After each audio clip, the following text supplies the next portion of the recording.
really excited to learn about the payment solution processes here in Cape Town.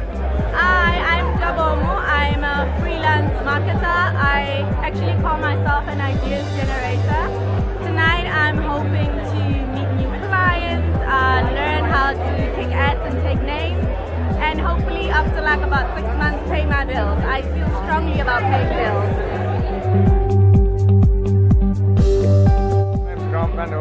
I'm a young entrepreneur from South Africa, founder of Bandwagon House. We're a marketing agency, or actually a digital agency.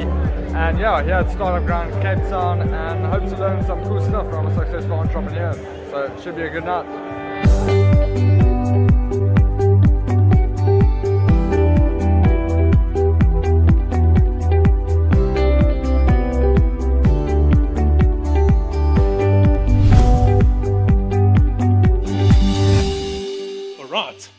So, ladies, this is the big one.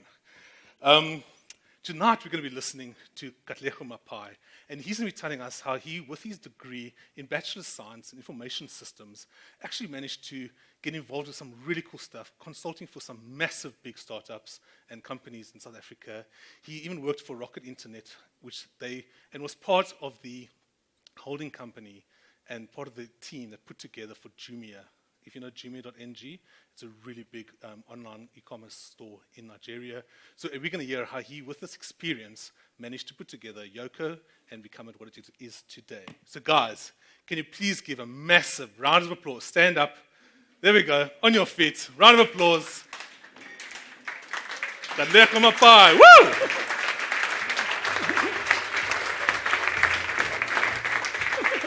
Cheers, man. Oh, there we go. So there we go. Just watch out, these are rolly chairs, so they've got a mind of their own.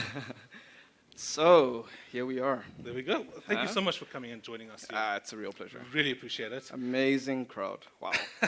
Really, really. Pretty awesome. Capetonians, we love them. Okay, yes. So, I want to find out, did you ever think that you were going to be an entrepreneur? Not at all. In fact, whatever, out of university or during university, if somebody said that to me, I would have told them they were crazy. And the main reason for that is, when I finished university, right? So I finished in 2005, and that was almost at the peak of the financial bubble, right? So you all know about the crash that happened in 2007, 2008. So we're quite lucky, like we entered the work world when everything was just on the up, and I guess in a way I got my first taste of growth, and being able to identify that and what that meant. So we're sort of an interesting group that managed to get into the working world just before that peak. Yeah, that's excellent. Yeah. And tell us in 60 seconds, what is Yoko? Give us your 60-second pitch. Sure. So Yoko is a point-of-sale payment solution. We have a card reader that you can buy online. You buy this card reader, and you order it online. You get it, and you're able to accept transactions. I think what's exciting is something that used to take weeks now literally takes minutes, and sort of typically within 2 days you have a card machine. You're able to start transacting. So that's been quite a revolutionary thing. It was quite tough for small businesses to get a card machine before. Do you have one here? I do, actually. Yeah, show us. I always carry it with me, see.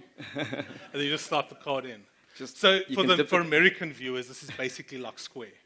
Exactly. Except this is chip and pin. Oh. So it's quite a big difference. So with Square, the dongle sat on the smartphone, and you took somebody's card, you swiped it, and you gave it back.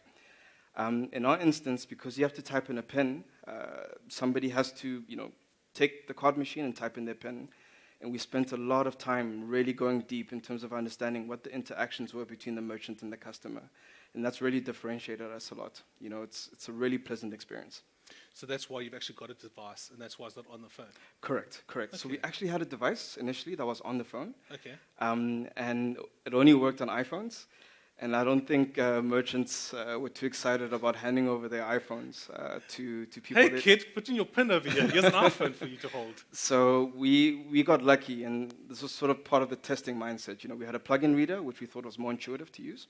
And then we had the wireless reader, which we were afraid, would be difficult to pair and all this type of stuff. But we spent a lot of time on it, and eventually we were able to retire the plug-in reader, and we had the 2 wireless readers now, which are doing really well. Okay. Now, tell me, when you had to develop this, first of all, where does the idea come from? So I spent part of my childhood in California, in Palo Alto. So I go back there quite often. And during one of my annual trips, I saw Square, the company that pioneered our space. I saw it in a little antique shop in the Mission in 2011. I went back exactly a year later, and I saw it everywhere, and I was like, wow, this technology is really taken off. But it wasn't until I walked into this barbecue eatery, really run down, like, hole-in-the-wall type place, nothing on the countertop. And I was with my best friend, and this big, African-American lady brings out the food and asks my friend, how does he want to pay? And I was really confused by the question, right? And he said he wanted to pay by card. And the lady took out this battered Android phone, stuck in the Square dongle, took my friend's card. He signed with his finger, and the light bulbs just hit me. It was such a perfect context. All of a sudden, I'd seen the technology, I'd seen it proliferate, but I understood its application, that this lady was able to accept a $40 basket size. She was running her business from a mobile phone, and in some way, this was actually formalizing her business. And I got obsessed, and fortunately at the time, me and my business partners now, we were looking to do something together, and it just sort of coalesced into something. Okay. Yeah. Now, how did you find the team to develop it? It took a long time, right? And I think... Were you working at the time, or you were working at the time, and then you decided, okay, what this idea... Not quite. Talk us through that stage. Not quite. So the backstory is, we're 4 founders in the company. So it's myself, Lungisa, who I've known the longest. He's our CTO. And Lungisa and I knew each other during childhood. We reconnected at UCT in a queue for the business science line. And, became great friends and became part of the same group of friends. And Lungisa actually, immediately after graduating, founded a venture, right? It was one of the world's first mobile voice over IP platforms. Oh, wow. And they were building applications pre-smartphone, right? So on Symbian devices, which was crazy. Jeez. So, quite a big part of our Yoko team has originated out of this team that was doing app development before people knew what it was. And then Carl Wazen, who's sitting right there. What's up, Carl? We've had him on stage before. Yeah. Carl's one of my best buddies. We connected at a telecoms advisory firm called Delta Partners. The firm used to help MNOs across Africa and the Middle East with growth, strategy, operations improvement. And we got lumped together on a customer experience project in Johannesburg, became best friends. And then we worked together again in Saudi Arabia. And then during a trip to Cape Town that year in late 2011, we just kind of made a pact that we were going to move to Cape Town and start a company. And then the last piece to the puzzle is Bradley Watrous, who's our CFO. And Bradley and I actually met at Rocket Internet, so we got shipped out to Nigeria together to work on Jumia. Okay. And that was a grueling experience, right? Like, really tough. Like, it really, battered us into shape. And I think after that, him and I, just had crazy ambition. We're like, you know what? Like, if we could help pull up a venture of this scale so quickly in Nigeria, there's actually nothing else we can't do. And that sort of ambition propagated, came back to Cape Town, took some time off after Rocket. We're looking at a bunch of business models. And then we got together, initially the 3 of us, and then Lungi joined us the next year. Okay. Yeah. So when you're doing the Jumia thing, you were backed by Rocket, so you had investors and stuff. Correct. Did you have investors for Yoko? Oh, for sure. So right from the start, or? Not right from the start. So our first year at Yoko, which was actually in Johannesburg, was getting a license to operate. It took a year to get that. And you were still living off the money from your previous experiences and stuff. Well, yeah, and also watching it run out, it was quite crazy, actually. And in a sense, this built a lot of the principles within the company. Just to give you a bit of a backstory to the year-long process to get a license. Initially, we thought we were solving a technology problem, and mobility and all this type of stuff. And then we thought we were solving a cost problem.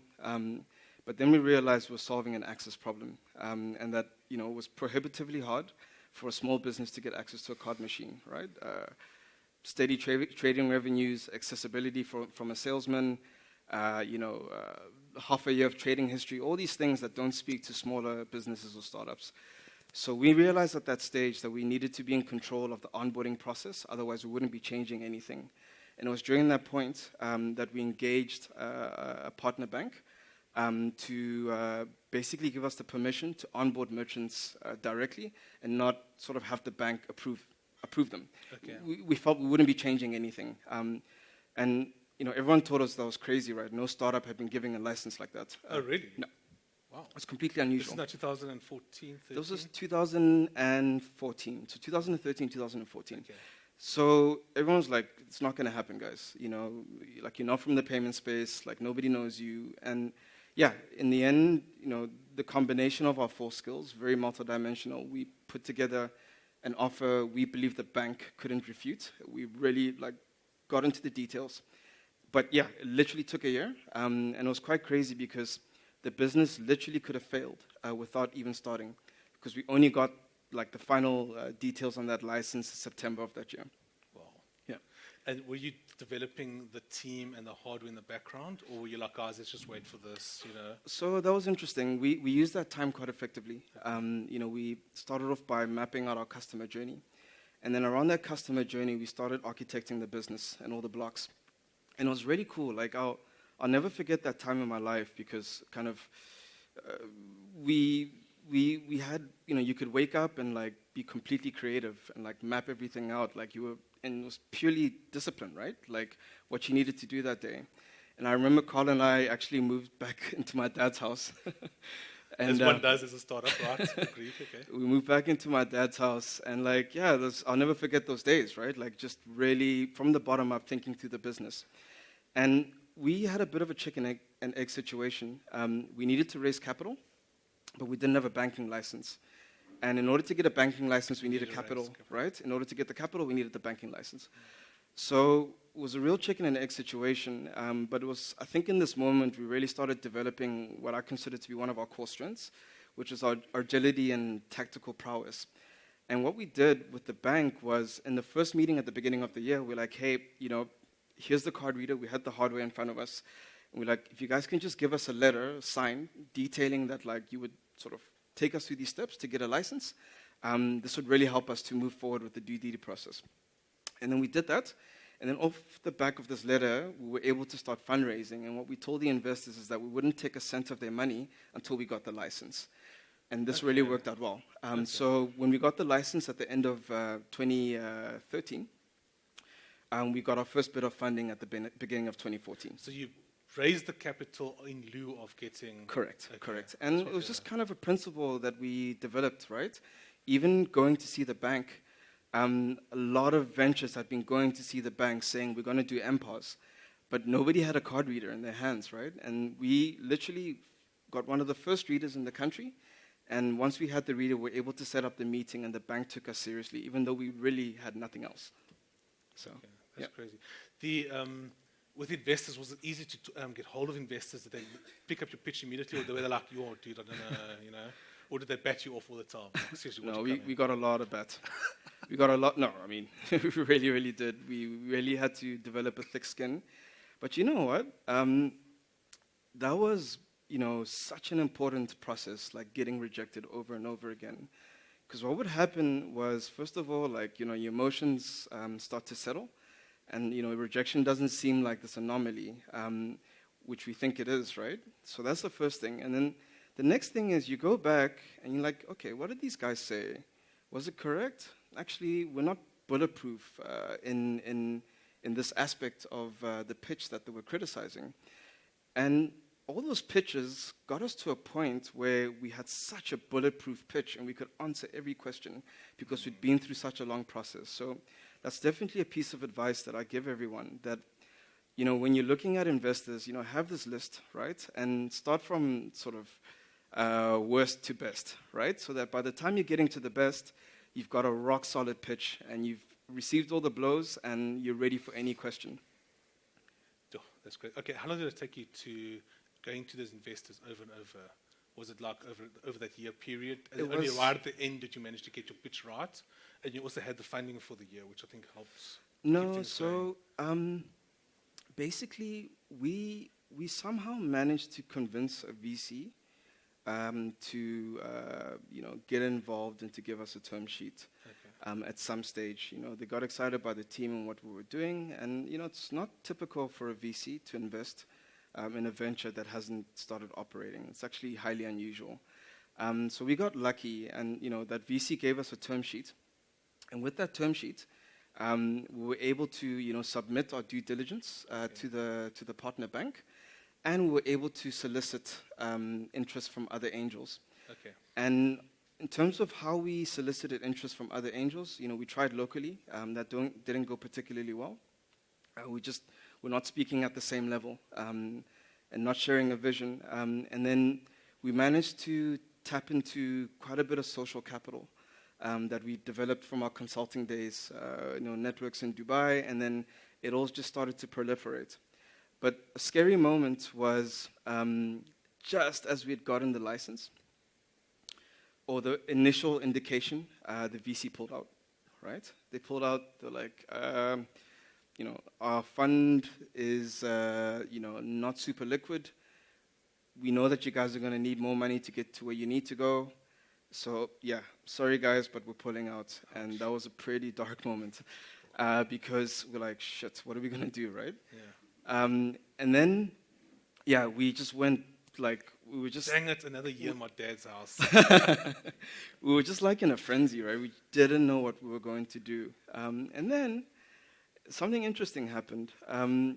We just sat down and we asked ourselves, when last had our partner bank asked about our investors, right? It was a big question at the beginning, but after they had gone through this due diligence process with us, they stopped asking about our backers, and they were actually just concerned with us. So we're like, okay, maybe we're overstating the need for a VC, and maybe we can just close this with angels. That was the biggest blessing in disguise that happened to Yoko, because in the end, we had a set of angels, 80% of the funding from abroad, 20% locally, but just emotionally invested in the business. And I can't stress how important this is, because in the early days, nothing goes to plan. It's literally about the team. And, we took on this capital. These guys were excited to be involved. They were emotionally invested. And, we thought once we got the license, it was going to take us another 3 or 4 months before we launched. But it ended up taking another 10 months. So we only launched, or we started our beta program in October 2014. Yeah? 14. So, had that been a VC, there would have been some tough conversations, ratchets, all this type of stuff. But, when you have investors that are emotionally invested, even when we hit the delays, I'll never forget this time we were crapping ourselves for this, call we were about to have. We used to have these webinars because it was quite a large group of angels, and we were expecting to be crapped out, right? Or whatever, just sort of, just big questions coming up. But all the guys said to us, guys, just keep going. You're almost there. It just that thing that just took us over the line, and that's really important. I think. On the topic of funding, you really are inviting somebody into your home. It's not a trivial matter, and I don't say this lightly. Rather shut down your business than take on a bad investor. It's not worth it. It really isn't. You're dying a slow death, and you're wasting your time, right? There's better things you can be doing with your time, and so is your staff and your team. So that principle is really held true to us, and we have a phenomenal investor team, some great angels sort of spread across the world, California, Europe, Middle East, super diverse. We love diversity at Yoko. It's at the center of what we do, and it's great having this diverse investor group that's emotionally invested. And now we're about to make another transition. We're about to take on some institutional capital. We'll be announcing that probably early next month. Cool. But it's a great step change for the company. And once again, this was a 3-year process to get to the right types of investors. Wow. And we can't wait to welcome these guys into our home, and we know they're going to help us go to the next step. Okay. Yep. How many payments or transactions do you guys do on a monthly or yearly basis? So just for context, last year we processed 500 million rands on the platform in totality, right? Okay. Well Yes. So we processed 500 million rands on the platform, which was really exciting. It was a big year for us. We now have 6,000 merchants on the platform, yeah. and we're growing pretty quickly. So That's good. How does your revenue work? Do you take a percentage of the payments? that's right. That's right. So we take that's another interesting thing about our model. We don't charge any rentals, which is fantastic for small business.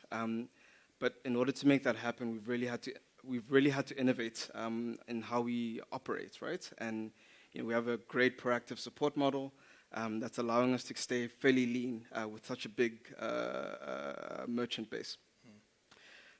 So yeah, our primary source of revenue is the transaction fee. Okay. Yes. And talk about the technical side. I mean, you guys had to develop this thing. This thing's never been built before. Yes.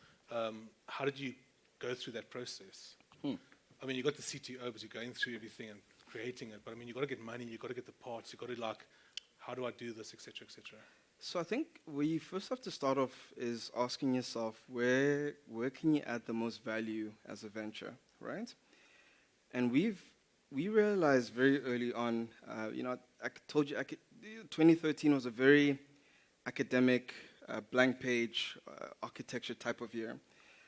And, we quickly realized that, payments, for the most part, is a utility. It's the software where you're really starting to add value, and the data analytics that you offer to the merchants where you start to add value. So that's where we decided to focus. We don't manufacture our own card readers, and we sort of made a strategic decision not to do that, and it's one of the best decisions we've made. Okay. And the reason for that is, I told you how we're able to swap out, the plug-in reader for a wireless reader. We'll be introducing another wireless reader probably later on this year. So, our space is very similar to mobile, right? You wouldn't want to keep the same cell phone indefinitely, and you don't want to be tied to it also. So that's strategically been a great decision for us, and it's given options to our merchants. So yeah, software is really where we differentiate ourselves. We have a fantastic product development team. All our software, all our apps are built in-house, and we're constantly iterating. Another sort of great area in which we differentiate ourselves is on the data side. So we have our own data team internally within the company.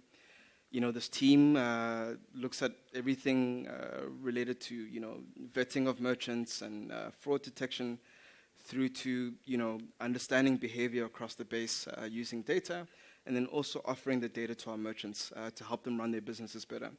So yeah, I think data is going to be quite a key component to us going forward. And meshing that with software and having, the payments also interconnected really allows us to start playing in a space where we can, get our merchants or our business owners out of the admin of running a business, right? The real, non-value adding tasks. So do you guys integrate with stock systems and stuff like that? Or? Right. So, we have a partnership with iCan2, which is a hospitality solution that works on a tablet. And they have a payment integration with us, and there's a pay with Yoko button, and the merchants have a nice, fully fledged hospitality point of sale solution that's sitting on the cloud, and we handle the payments. So we're doing stuff like that. We're also going to be getting into the point of sale space ourselves. So we're running a great beta right now, and in addition to that, we also have some great integrations into platforms like Xero. So we really want to get to a point where running your business is as simple as swiping a card. I like that. That's very good. Wait a minute. That rings a bell. Yeah. Cool. So we met. Okay. Anyway. Okay. Tell us about the legal side. I mean, you have to get a banking license, correct? We had to get a payment facilitator license. Oh, okay. And in the context of South Africa, you have to be sponsored by a bank. Okay. So, there's two sides to the card stuff, right? There's the issuing, which you all know. Your bank gives you a card and you can go transact with it. And then there's the acquiring, which is the merchant side. And there's only a few acquiring banks in South Africa. and we partnered with one of the 6. Okay, Yes. that's pretty cool. Yeah. And sorting out all the, I mean, there must be a lot of legal, like, you can't just go in and say, okay, we're accepting your money, putting everything together. How does it work? How did you guys manage those sides of things? So that's why it took so long to get that license agreement with the bank.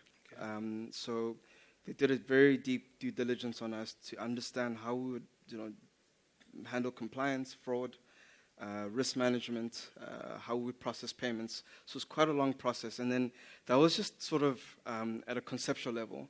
But then when we started building the product and doing all the technical integration work with our payment switch and our partner bank, at the end of all that, we had to do a certification with Visa and MasterCard. And that was sort of the green tick in the box. And yeah, that's how we got over the line. Did the banks help get you with the Visa and MasterCard, or did you have to go directly to them and No, so use mentors? yeah, no. So I mean, the bank holds the direct relationship with Visa and MasterCard. They're the association member. The bank sort of treats us as a giant merchant or a giant customer. We just have a license to have sub merchants under us. Oh, I see. Okay. So that's more or less how the model works. But it's a great model because, as I say, we control the process and fast sign up, card reader to your door within 2 days typically, and you're able to be up and running. That's freaking cool. Yeah, yeah. We're going to take some questions, and we can start off with something here. Yes. How do you envision Yoko 5 years from now? How are you getting prepared for the fast-changing environment of fintech? Cool. That's a very good question. Yeah. So yeah, 5 years from now, we'll most certainly be a pan-African SME brand.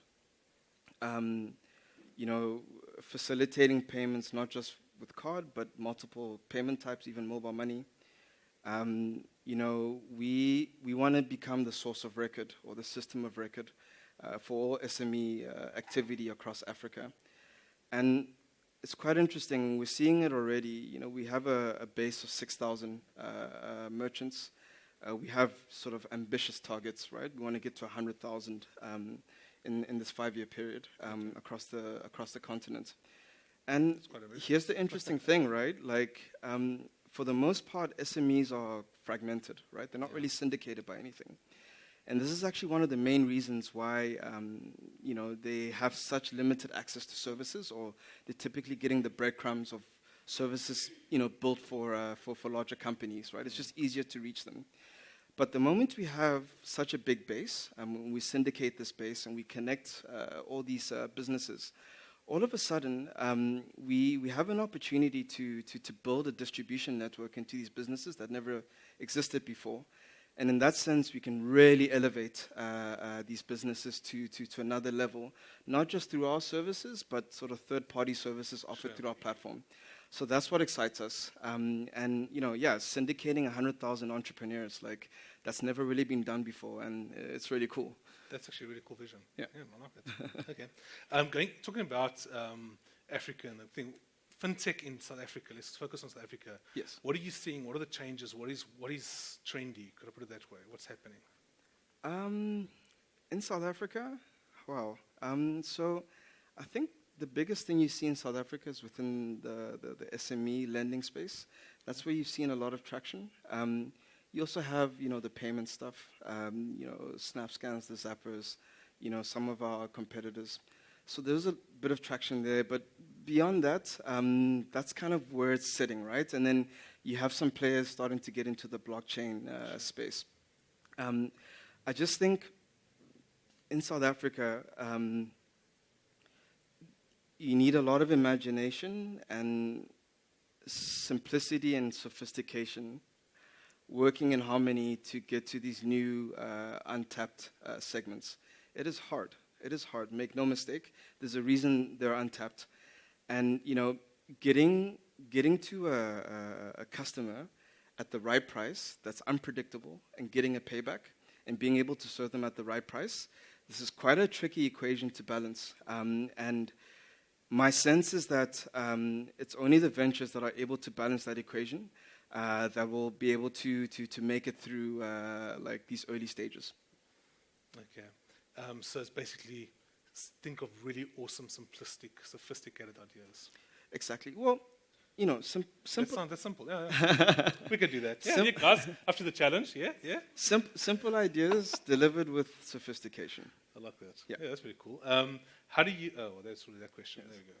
What is your view on traditional staff treatment and structure regarding corporate employees compared to startup employees? Is there even a difference?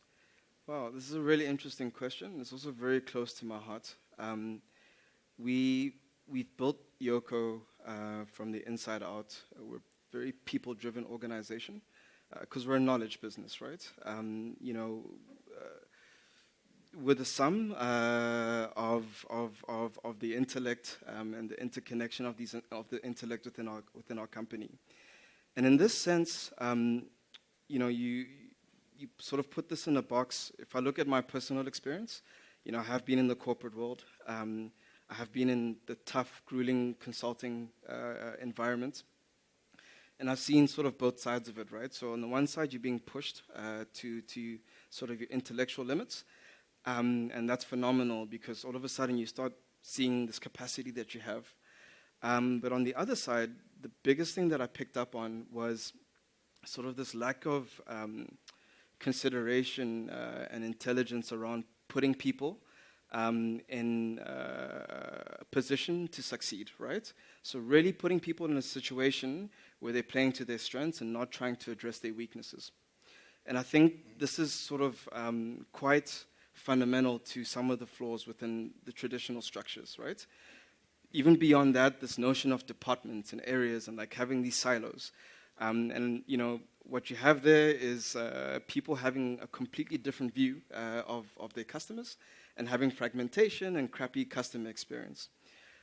So at Yoko, one of the big things I wanted to experiment with, right, was what would it be like if you had a team that you treated like adults, right, and not like children, but like literally just treated them like adults and not have, arrival times and leave times, not having like these boundaries set for, bottom performers, but assuming that everyone's a top performer, and if they're not, well, they don't fit into the culture.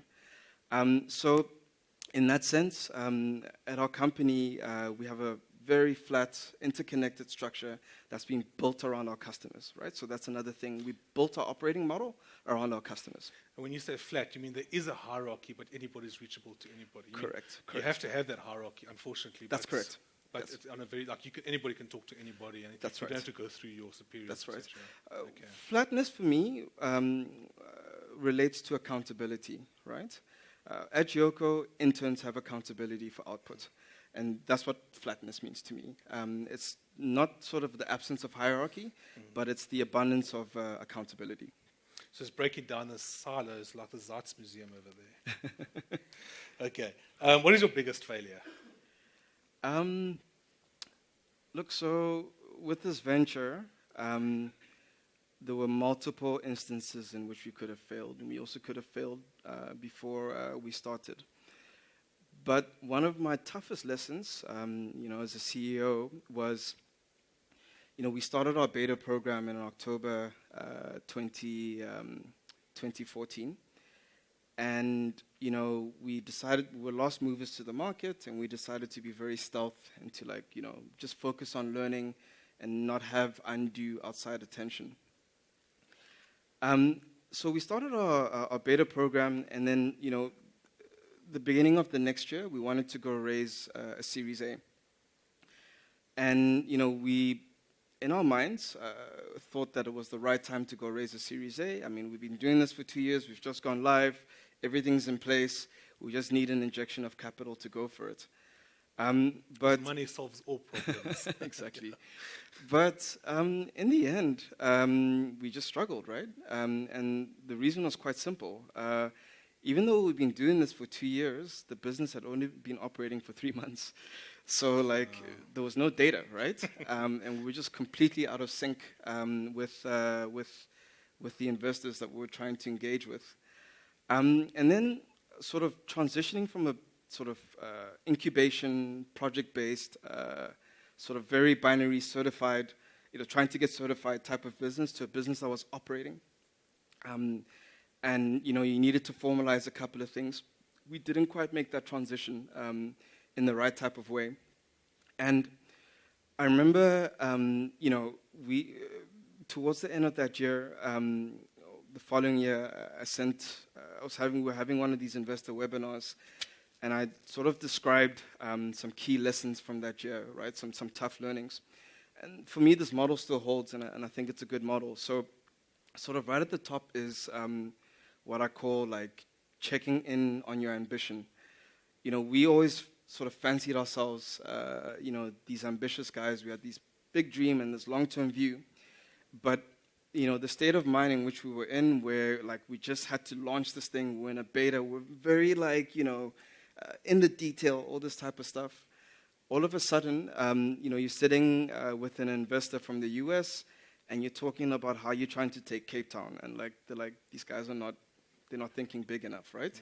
Even though we were at the back of our minds, we just hadn't checked in on that, and it wasn't coming off with the right level of gravitas. And then linked to that is, I think, one of the toughest things in a startup, and it's what I call knowing your stage, and it was the mistake I was referring to before, where we were convinced that we were at Series A stage, and we communicated this within the company, and we set all these expectations, and we went to that stage, and like all of a sudden we had to deal with those expectations with our staff, and that was really tough. You felt like you were letting people down. But it all had to do with this notion that we didn't quite fully understand what our stage was. And it's such an important thing. We're now going through another stage transition, right, into institutional back venture. And, we have to be aware of it and really understand what that means and, like, just really crystallize that. And then the next thing linked to that is managing transition, right? So ambition, stage, transition. If you know sort of where you are as a stage, making sure that you're taking the team through each of those steps. And then linked to that is individual performance. We didn't have a performance management structure in those early days. And all of a sudden, we didn't have a mechanism to ensure that everyone is linking back up to our ambition at the top. So, yeah. Okay. Any questions? No hands? There we go. One at the back. Oh, no, everybody's popping up. Okay. This is good. Right, let's run to the back. Dum, dum, dum. There we go. Go for it, man. Go for it. You mentioned earlier about identifying the right investor for your business. Yeah. So my question is, how do you actually go about identifying the right investor for your business or your personality or team as a startup, an entrepreneur? So I think it almost sounds simple and trivial, right? But you actually have to write down a set of objectives, right? And literally write down, what are you looking for from an investor? What are your objectives for the round? How do you want to feel afterwards? Until you're able to articulate those things, and it's not easy, right? But until you're able to articulate those things, you actually won't know what you're looking for, right? So that's one component. And then the next thing is just looking, like really, really looking. And you got to switch high and low, and you also got to think outside of your immediate context, which is sort of typically what we all do, right? We think within the room, we think in constraints, but yeah, there's actually no reason to think along those lines anymore. Like, you can start accessing global capital, and yeah, sometimes that type of capital is exactly what your business needs for its stage. I'm bringing up this link that you sent me. I want to check it out. Can you see it? I can indeed. I just want to do this quickly. So what happened is that Katlego was like, oh, this PC is connected to the internet. So I want to show you something really cool. And he brought up F11, Windows P, okay. And he brought up this cool, should work. Searching, there it is. Hey, okay. Right. So that is, tell us about this graph. What's going on here? It's a time series.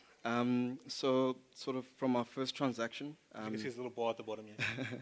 At the October 2014, and it's a time series showing the growth of our base across the country. And what I really love is sort of the dots in the regions, right? These were places that were previously unreachable or too expensive to reach. And our model allows us to get to these places, right? Because nobody has to find these guys. They find us, and we're able to deliver to them. So that really gets me excited. And yeah, you can actually drill down and zoom in if you want to. Oh, cool. Yeah, you can. Let's see Cape Town, because, oh, wait, that's not going to work. Yeah, so if you look on the top, yeah, there we go, yeah.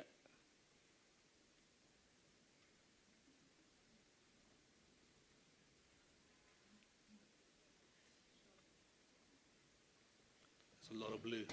Yeah. It's pretty cool. Thank you. Yeah, so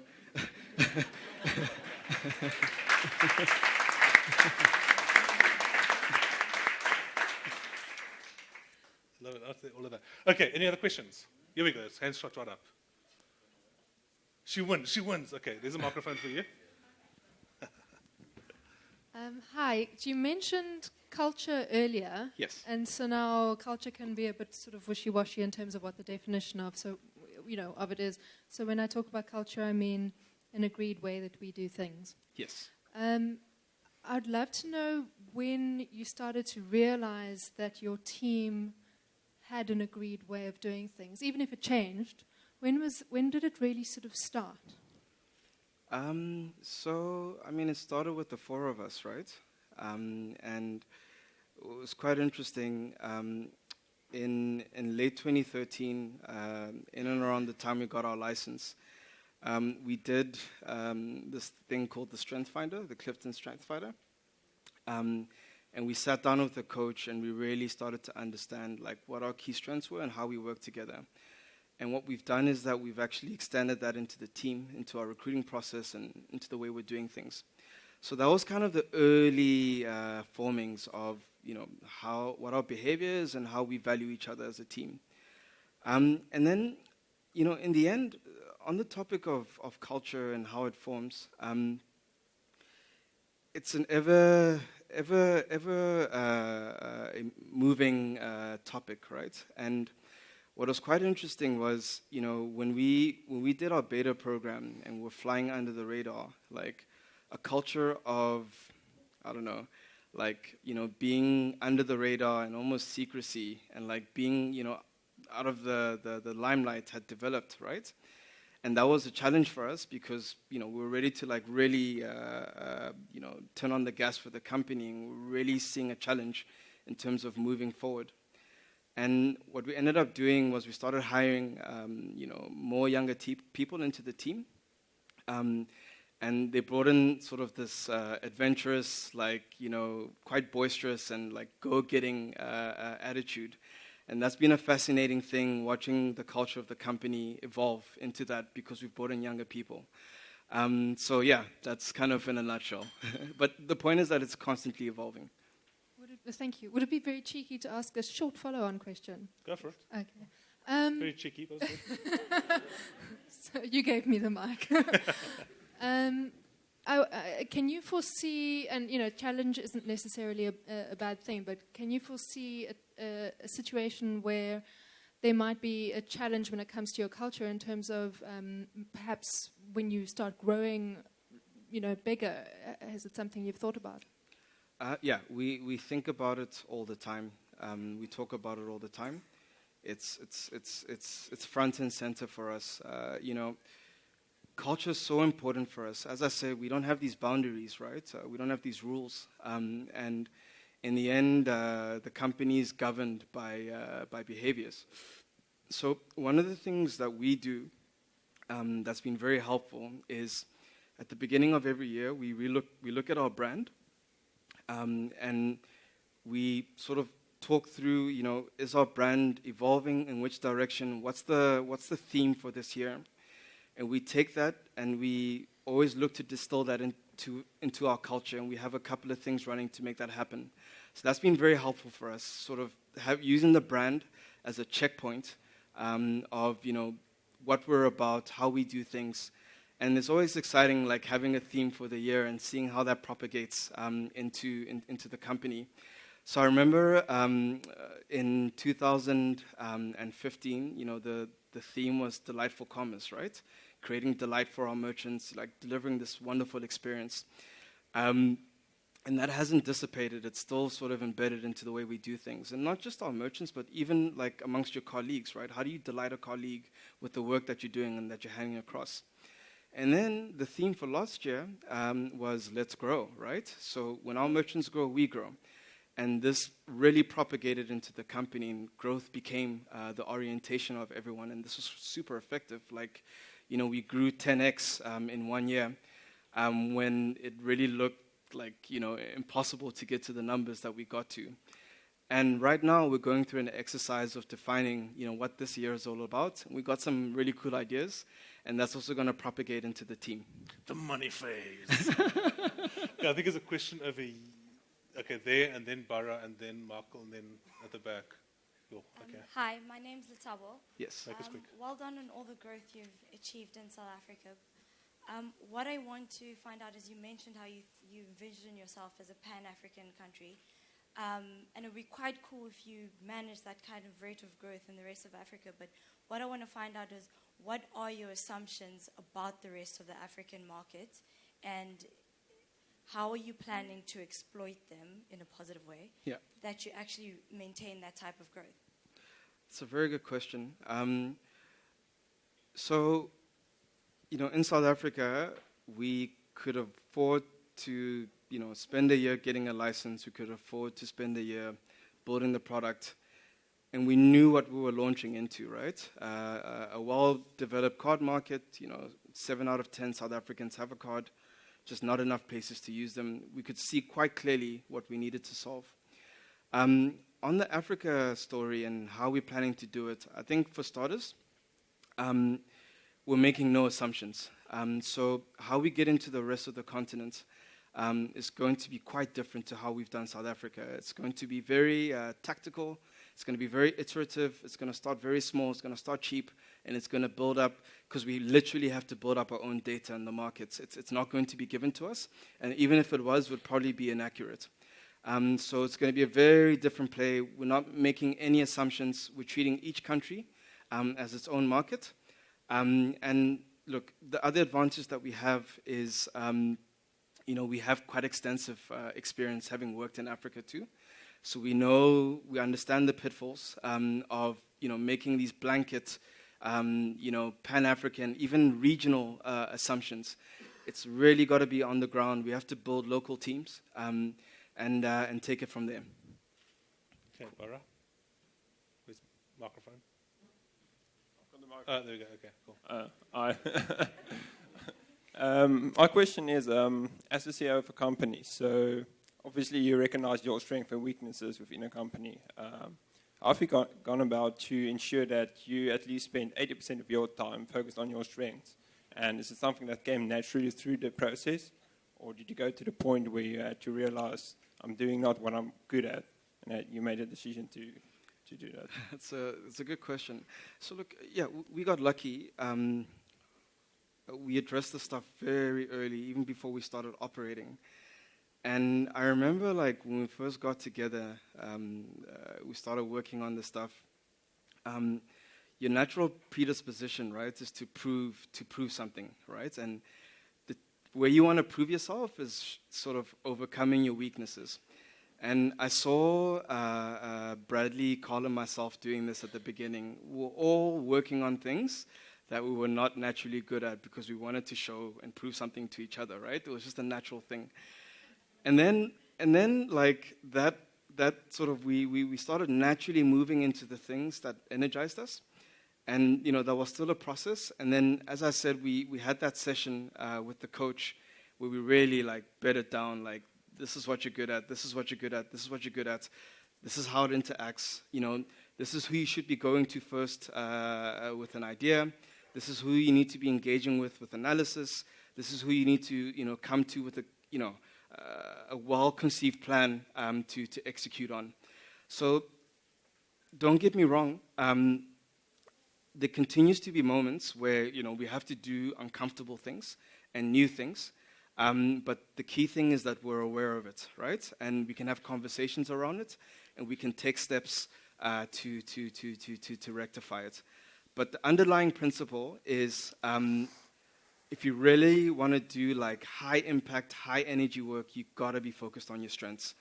Anything else is just like not a good use of time, right? And you know, even within an organization, if you don't necessarily have the skills that are missing, being able to identify an outsider with the skills, whether they're supporting you on an advisory basis or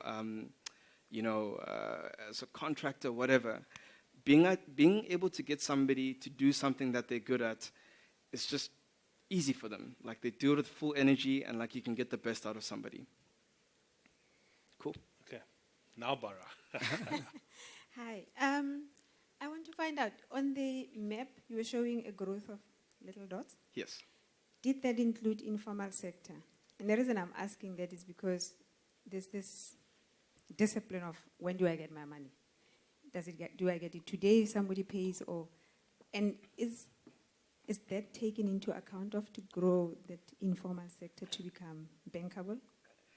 Yeah, so that's an interesting question. In terms of where we've started in the market, we always say we've started in the middle of the market, right?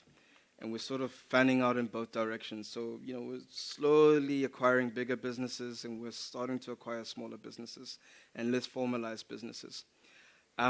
We do have some merchants in the informal sector. In the end, a lot of our focus in terms of merchant acquisition has been on acquiring influential businesses, irrespective of where they are. So, we've realized that influence is one of the only things that syndicates small businesses. Otherwise, it's just fragmented, whatever. But taking on an influential business within a community, which we're able to identify, and working with them and getting them on board with the Yoko solution, helps adoption and propagation of our product. And if you looked at that map, if you zoomed in, you always see the same thing. Like you'll see a dot, and then you'll start seeing dots appear and appear and appear and appear, irrespective of where it is in the country. So in the end, as we grow and our cost position gets better, and we're able to introduce a cheaper card reader, and we also start to convince the industry that actually the relationship between the credit checks and vetting isn't necessarily correlated to fraud, and that actually focusing on detection of transaction issues is a lot more important, and reducing some of the FICA burden. All of a sudden, we can start really opening up the market. But just an important stat about the company: of those 6,000 merchants that we've signed on, more than 70% had never accepted a card payment before. So we're growing the market, right? We're not cannibalizing anything. We're actually growing the market, and that's really our imperative. We actually want to get that number up to 80%. We just want to have impact. Michael. I just want to say congrats on the growth. Thank you.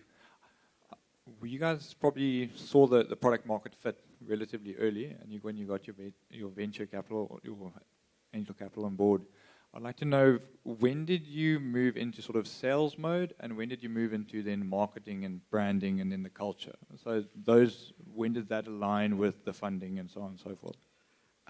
So culture was always there. We actually started with sales mode because we're running a below-the-line, stealthy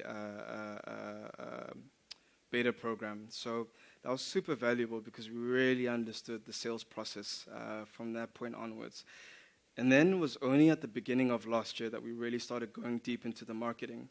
And it was nice because we were able to take a lot of that knowledge that we built up during the face-to-face stuff, and really understanding the role of influencers, and we're able to take that into our marketing and scale that up, and that's worked out quite nicely.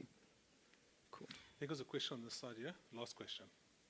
Sorry, it's not a business question. Yeah. When did you first use Yoko as a customer? When did I first use? Oh, yes. Well. And was it awkward?